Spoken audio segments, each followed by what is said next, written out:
a don Felipe Calderón Hinojosa.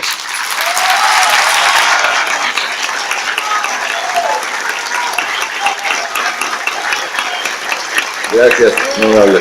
Estas palabras. Gracias, amigos. Buenos días.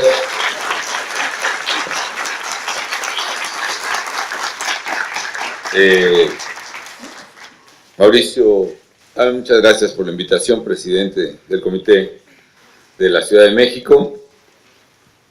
Compañeras y compañeros y amigos de Acción Nacional, ciudadanas y ciudadanos, estimada Xóchitl Gálvez, delegada de Miguel Hidalgo. Miguel Hidalgo, muchas felicidades por la gestión realizada hasta ahora, especialmente por el esfuerzo de transparencia y de compromiso con los ciudadanos que está llevando la delegación Miguel Hidalgo. Ojalá continúe y en eso contarás con todo nuestro apoyo. Muy buenos días a Lorenzo, muchas felicidades por tan bella selección de las ideas de don Manuel. A Manuel, desde luego, a Ignacio, a Eugenio, a todos ustedes, muy buenos días, familiares y amigos de don Manuel. Quiero agradecer enormemente la invitación que me han hecho para hablar este día, por muchas razones, entre otras porque don Manuel Gómez Morín es una de las personas que más he admirado en mi vida y cuya trayectoria ha sido para mí una constante guía, razón e impulso. También agradezco además porque el 27 de febrero es un día muy especial para mí, porque coinciden bueno, es evidente que Vasconcelos y Gómez Morín tenían muchas coincidencias y mi padre a la vez tenía muchas coincidencias con ellos, y entre las coincidencias que tenía con ellos es que los tres nacieron el 27 de febrero, aunque en distintos años. Así que también saludo a mi padre donde esté. El joven Manuel era evidentemente un líder inquieto y fecundo. Organiza y preside la Sociedad de Conferencias y Conciertos en la Escuela Nacional Preparatoria en San Ildefonso, y se integran a ella, a la Sociedad de Conferencias y Conciertos, desde el fundador de la Confederación de Trabajadores de México, la CTM, y del PPS, Vicente Lombardo Toledano, hasta el gran arqueólogo que ha descubierto Monte Albán y la tumba que lo ha hecho famosa, Alfonso Caso, así como quienes serían después rectores de la universidad, Antonio Castro Leal, él mismo, Manuel, o ministros posteriores en la Suprema Corte de Justicia como Teófilo Olea y Leiva o Vázquez del Mercado. Sus compañeros, diríamos ahora por un poco de bullying, les bautizaron, al principio con sarcasmo, pero luego con admiración, como los 7 sabios de México, emulando a los sabios de la antigua Grecia. Y en un libro así titulado Los 7 sabios, en el que mi padre entrevista a la mayoría de ellos, se devela ya lo que sería Manuel Gómez Morín. Como ya se ha dicho, fundador de instituciones y arquitecto del México moderno en lo económico y en lo político. Como líder de su generación le toca acompañar a México en los momentos de su revolución. Cuando estalla esta, tendría apenas 13 años de edad. Y siendo aún menores de edad, él y sus compañeros alguna vez, ante la invasión americana a Veracruz, exigen armas al gobierno para la defensa. Calma, cachorros de la revolución, les dice el secretario de Educación, a su tiempo todo lo tendréis. Y si bien es cierto que no le toca participar, como advierte Krause, en la etapa destructiva de la revolución, sí lo hace en la etapa más importante y más difícil a la vez de cualquier revolución, que es la construcción de un nuevo régimen, su diseño y su puesta en práctica. Como ya se ha dicho, a los 21 años es secretario particular del general Alvarado, entonces secretario de Hacienda con Obregón. Un poco después sería oficial mayor en la propia Secretaría de Hacienda. Desde entonces a la fecha, ser oficial mayor de la Secretaría de Hacienda es realmente ser prácticamente el segundo presidente al mando en el país. y siguió su fulminante paso por el gobierno como un agente financiero, el agente de México en Nueva York. Le tocaba al joven abogado lograr, por un lado, que se restableciera el crédito hacia México, que habían suspendido los bancos por la revolución, pero a la vez lograr que los petroleros americanos le pagaran a México los impuestos que le debían y que también habían suspendido por la revolución. Cuando astutamente comienza a persuadir a los banqueros de Wall Street que una buena parte de sus créditos serían pagados con los adeudos de los petroleros de Texas, es traicionado incluso desde las propias oficinas del gobierno en México en complicidad con las agencias americanas. Renuncia desde entonces a toda función de gobierno y decepcionado regresa al país. Escribe sobre Estados Unidos: creo que todos los males vienen de aquí, incluso la malaria. Su paso por Nueva York no es en vano, se adentra en el conocimiento de los temas económicos de la época, se vuelve de facto un economista, estudia, atiende en la Universidad de Columbia, pero sobre todo analiza con cuidado la germinación y primeros años del funcionamiento de la Reserva Federal Americana.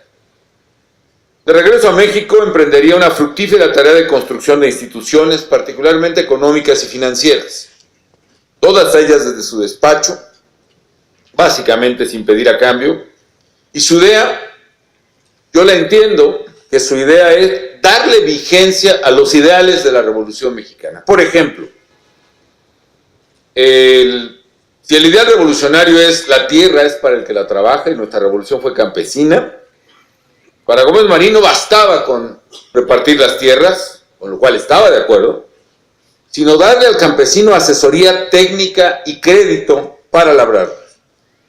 Por eso redacta la ley y funda el Banco de Crédito Agrícola. Lo mejor que ha pasado hasta ahora en la revolución, la escribe Vasconcelos. Y su idea es darle vigencia a esos ideales, no desde el discurso, no desde la demagogia, tan estridente como inútil entonces y ahora, por desgracia, sino que se empeña en concretar los ideales en instituciones. Otro ejemplo: si el lema de la revolución era municipio libre, no bastaba proclamar la autonomía municipal. Se requería una vía para hacer libre al municipio. Y por eso redacta la ley y funda el Banco Nacional Hipotecario y de Obras Públicas, el actual Banobras, que tuve el honor de dirigir, y un banco además que fue fondeado con las primeras cédulas hipotecarias, también redactadas por Gómez Morín, que se hayan emitido en América Latina. El punto culminante de su labor de reconstrucción económica es cuando, a petición del ministro Pani, redacta la ley del Banco de México y es el presidente de su primer consejo. Desde 29 más o menos se orienta exclusivamente a trabajar en su despacho, se convierte también en un arduo constructor de instituciones en la economía mexicana, en el sector privado. Podemos decir que el llamado derecho corporativo nace en México con Gómez Morín. Dio estructura y organización a las empresas y a los grupos más sólidos, tanto en la Ciudad de México como en Monterrey, que incluso subsisten, muchos de ellos exitosamente, hasta nuestros días. Y ello no sería obstáculo para cooperar en asuntos críticos para el país, sin asumir ni aceptar jamás un puesto público, salvo el de director de la Facultad de Jurisprudencia, que asumió al regreso de Nueva York, donde crea por primera vez la Escuela de Economía, la Facultad de Economía en la propia universidad, y tiempo después es, como se ha dicho, el primer rector de la autonomía universitaria. Si bien es cierto que Gómez Morín había participado muy de cerca a Vasconcelos y tiempo atrás con la Sociedad de Conferencias y Conciertos, los Siete Sabios, demandando la autonomía, y Antonio Caso, esta no se logra plenamente sino hasta 1933, en la que el gobierno de Abelardo L. Rodríguez no le queda más que reconocer la autonomía universitaria, pero le da un abrazo a la universidad, dándole al mismo tiempo una puñalada en la espalda. En efecto, el decreto que reconoce la autonomía establece que la universidad será tan autónoma que recibiría un único y último subsidio por única vez y después tendría que mantenerse por sus propios medios. Es ahí donde se elige al joven Gómez Morín como rector. Organiza a los universitarios, hace una colecta popular y nacional, a pesar de que el gobierno le había quitado el carácter nacional a la universidad. Renuncia a su propio sueldo y lo emulan total o parcialmente los demás profesores. Y después de casi un año de lucha, el gobierno se ve obligado a rectificar. Gómez Morín derrota al gobierno que quería matar a la universidad por inanición. Además, estableció normas concordes con la verdadera autonomía, esto es, que el trabajo académico fuera libre y plural, sin sujetarse a ninguna doctrina o corriente política. Gómez Morín, como se ha dicho también, puso énfasis en la técnica al servicio de México. Diríamos en ese bello lema del Politécnico Nacional, la técnica al servicio de la patria. Pienso que entonces, como ahora, se necesitan mujeres y hombres que ejerzan el liderazgo técnico de las soluciones para atender los problemas más acuciantes del país. Es triste que los liderazgos técnicos que tanta falta hacen a México sean opacados por el oportunismo y la conveniencia política. ¿Cuántas respuestas técnicas a los problemas de México han sido desoídas desde entonces? En todos los planos, en el jurídico, social, económico, en el político. Parte de la tragedia de México se cuenta a partir de que la técnica es suplantada por la demagogia. Se pretende resolver los problemas de México a partir de populismos ramplones y buenos deseos. Todo a cuenta de la debilidad fiscal del país, de la incertidumbre jurídica de los ciudadanos, de la opacidad o la desolación que la impunidad deja en las víctimas. Por otro lado, la técnica debe ser puesta al servicio del hombre y no el hombre al servicio de la técnica, que es la tentación perenne e insensible de los tecnócratas. Esta evocación de Gómez Morín es un llamado también a acción nacional, porque sigo considerando que el PAN debe contar con los técnicos capaces de entender con seriedad los problemas nacionales y proponer las mejores soluciones. Tener a los mejores economistas y financieros, a las y los mejores administradores públicos, ingenieros, juristas, médicos. Ha tenido a muchos ciertamente, especialmente en sus gobiernos, y no ha podido o no ha sabido retenerlos, o no ha querido. México exige de sus políticos algo mucho más concreto que proclamas genéricas o exacerbaciones ad infinitum de derechos sin deberes. Eso está quizá también esta cancelación de la técnica que se sufre en esta delegación a pretexto de proclamaciones de derechos sin deberes. Sin los mitos hechiceros de quienes ofrecen soluciones sin esfuerzos o remedios sin costos. Políticos que entiendan y decidan más allá del juego de espejos mediáticos y hundan su corazón y su cerebro en la dramática realidad de los problemas de México que requieren soluciones técnicas. Gómez Morín nos lo dice. El deber es saber en qué estriban los males que reclaman acción y concretar en programas realizables el indeterminado anhelo común de mejoramiento. Para esto, fijemos el método elegido. No positivismo ni pragmatismo siquiera. Es posible otro camino, el de la técnica. Técnica que no quiere decir ciencia, que la supone, pero a la vez la supera realizándola subordinada a un criterio moral, a un ideal humano. Dominio, por último, de los medios para la acción. Pericia en el procedimiento que haya de seguirse para transformar los hechos según el tipo que proporcione el propósito perseguido.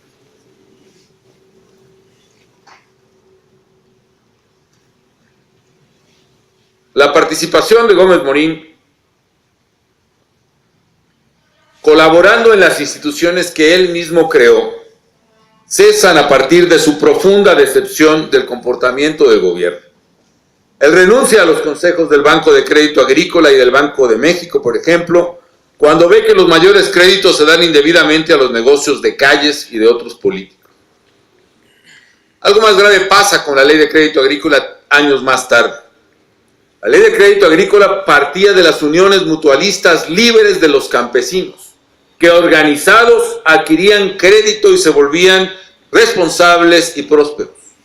La libertad de los campesinos en México era una amenaza política para el gobierno y por eso se cancelan las uniones agrícolas voluntarias y libres diseñadas por Gómez Morín en la Ley de Crédito Agrícola y se crea el Banco de Crédito Ejidal, que solo otorga crédito a exactamente lo contrario, uniones que no son libres ni son voluntarias. Viene el fracaso del crédito en México. Se da cuenta, pues, Gómez Morín, que todas las banderas revolucionarias que él ha pretendido encarnar en la realidad han caído y falta una que es la más importante: hacer realidad la bandera del sufragio efectivo. Y a eso se dedica. Acompaña a Vasconcelos en su heroica y utópica campaña presidencial. Es su tesorero y recaudador de fondos, nosotros sabemos lo que eso significa. Secretario particular y al mismo tiempo redactor de su metafísica. Antes de que sobreviniera el fraude electoral, escribe a su maestro: improvisar un grupo para jugar su destino como grupo histórico y el destino individual de sus componentes como hombres en el albur de las primeras elecciones que se presenten, me parece indebido por temerario. En cambio, se puede hacer una gran labor, sí se puede hacer una gran labor, si llega a constituirse firmemente un grupo que entre de lleno a la política con toda actividad, con todo valor, pero sin que necesite escoger desde luego a un hombre para presidente y sin sufrar su éxito y su tarea principal en dar el triunfo a ese hombre, así sea el mejor. Vasconcelos ignora a Gómez Morín y tacha su propuesta de hacer un partido político como cobarde. El partido tendría que fundarse 10 años después de lo previsto, cuando lo hace Gómez Morín, esta vez acompañado fundamentalmente de quienes lo apoyaron en la lucha por la autonomía universitaria. Espero que no haya dicho yo nada impropio.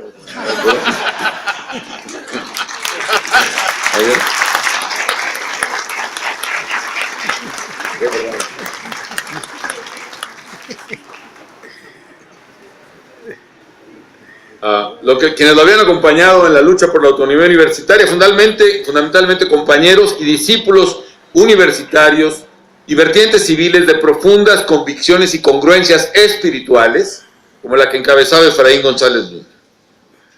¿Cómo se ve, amigas y amigos? Y perdón que me extienda, don Manuel no predicaba la acción política inmediata, sino un movimiento espiritual de largo alcance, más allá de la sustitución de un general por otro, más allá de una conquista electoral transitoria.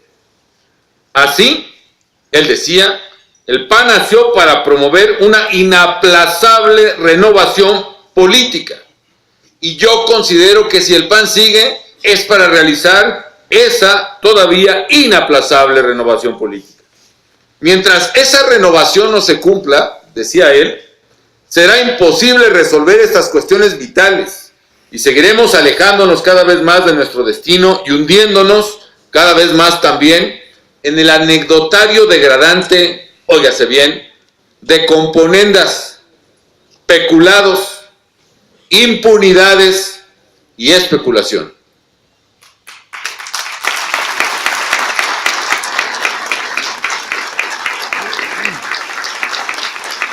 Don Manuel Gómez Morín pensaba en un grupo que retomara, gracias, ahí te encargo que me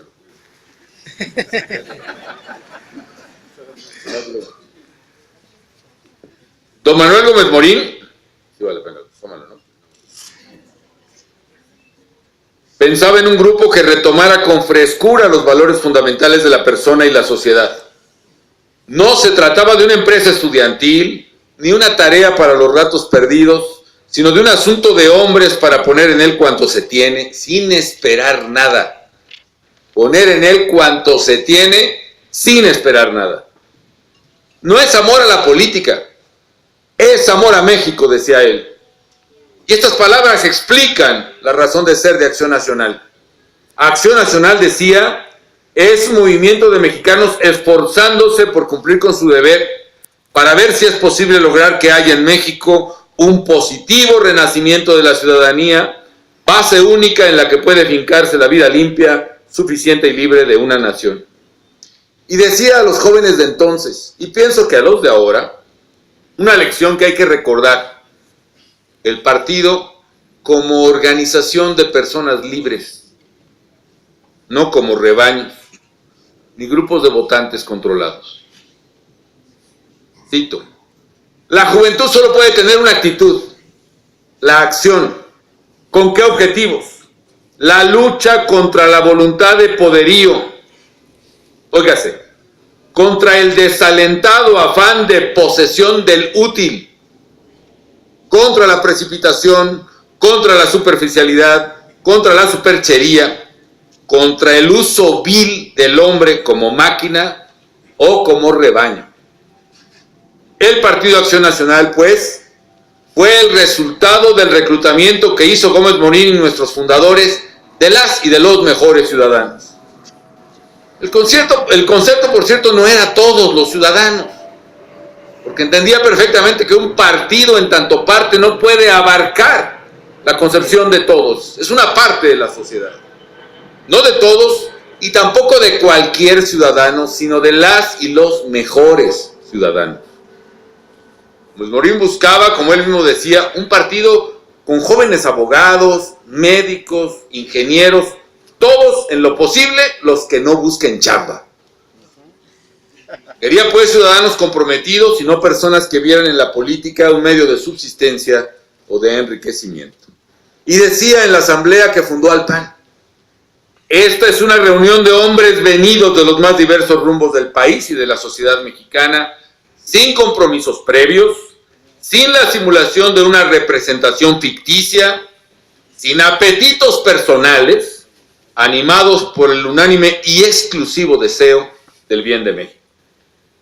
Reunió muchos jóvenes excepcionalmente talentosos, entusiastas y probos, que habrían de sumarse a Acción Nacional también, y habrían de convertirse en líderes y agentes de cambio.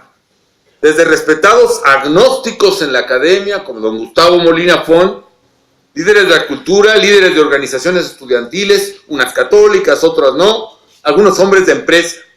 Pienso en Juan Landerrecho Obregón, en Miguel Estrada, en Molina Font, que ya cité, en Carlos Septién García, fundador de la escuela que lleva su nombre, en Carlos Ramírez Cetina, en Luis de Garay, en Gonzalo Chapela, el autor del himno del partido, en Luis Islas García, en Adolfo Crisle Vivarrola, en Juan Sánchez Navarro, en Jesús Hernández Díaz, en Luis Calderón, en Armando Chávez Camacho. Gómez Morín también logró convocar para la fundación del PAN a los conductores de la educación superior en México, a la élite intelectual, quienes habían sido rectores de la universidad en los periodos críticos previos o posteriores a la autonomía. Valentín Gama, el matemático, Ezequiel Chávez, Alfonso Pruneda, Fernando Ocaranza o Genaro Fernández Magrego, todos rectores de la universidad. A la fundación del PAN se sumaron también notables profesores universitarios, Agustín Aragón, Trinidad García, Rafael Preciado Hernández, Roberto Cosío y Cosío, Teófilo Leiva y Gabriel García Rojas, estos últimos ministros de la Corte. Compañeros y amigos de Acción Nacional.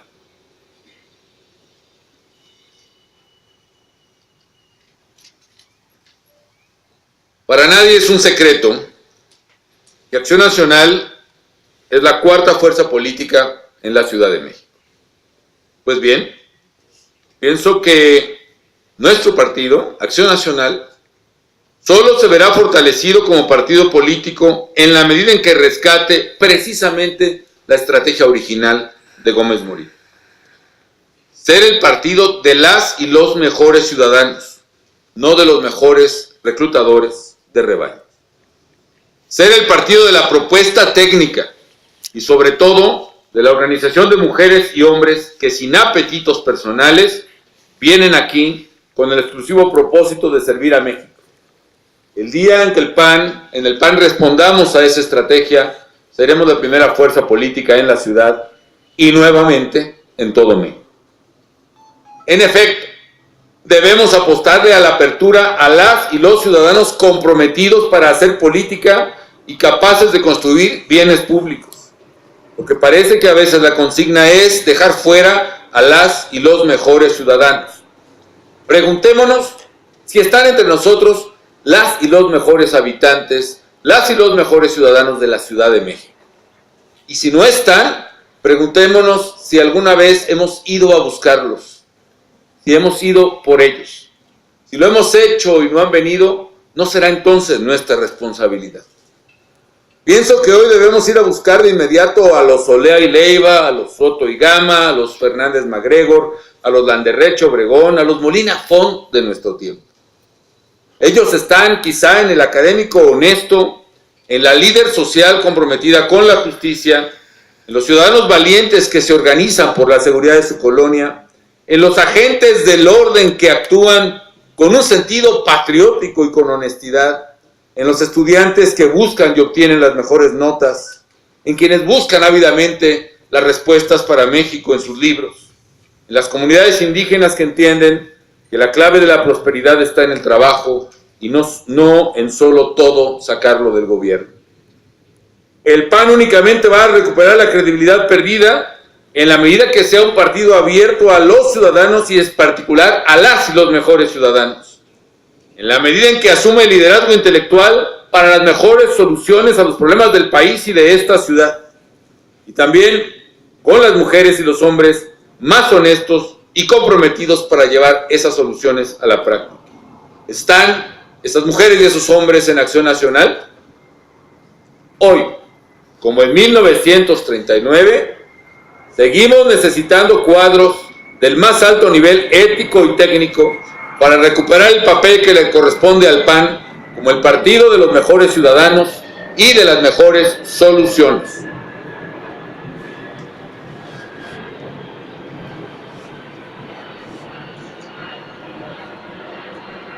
Hoy recordamos a Gómez Morín en su natalicio. En nuestras manos está que su recuerdo se vaya convirtiendo poco a poco en un mero motivo de nostalgia en medio de un cementerio, o por el contrario, si su espíritu vibrante, que fue capaz de construir el México moderno en lo económico y en lo político, sigue siendo y cada vez más inspiración viva de nuevas generaciones ansiosas por poner todos sus talentos al servicio de la patria. Ustedes y nosotros tenemos la palabra. Muchas gracias.